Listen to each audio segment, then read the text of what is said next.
Додека обвинителството ги презентираше фискалните сметки од Милано како докази за луксузот, Бојан Јовановски откри дека му диагностицирале рак на желудник. Не прифати ниту итна помош во судот да го прегледа и порача дека не е за диазепам, туку за операција. Земени се 8 парчиња за анализа и утврден е карцином, односно рак на желудникот. Човек кој што постојано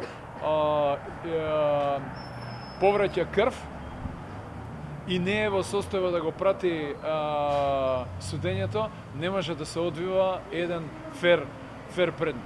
Од тие причини, денеска веднаш ќе биде поднесена барање за преиспитување на постоењето на околностите за понатамошното задржување на обвинетиот во мерка ефективен притвор. Внатре во судницата се читаа докази како Јовановски живеел на висока нога. Неколку дена откако ја земал торбата со €1.000.000 од Камчев, како што тврди обвинителството, Боки 13 се луксузирал во Милано.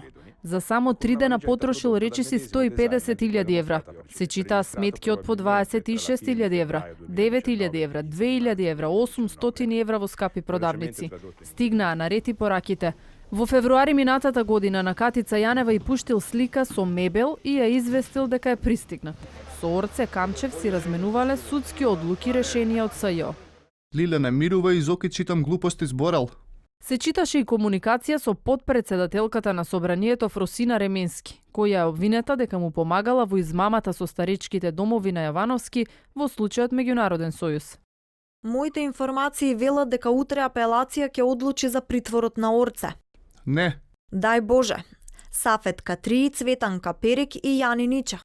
Јовановски комуницирал и со Дејан Панделевски, син на осомничениот Цветан Панделевски во Империја, кој му праќал во една прилика и слика со покана од СЈО.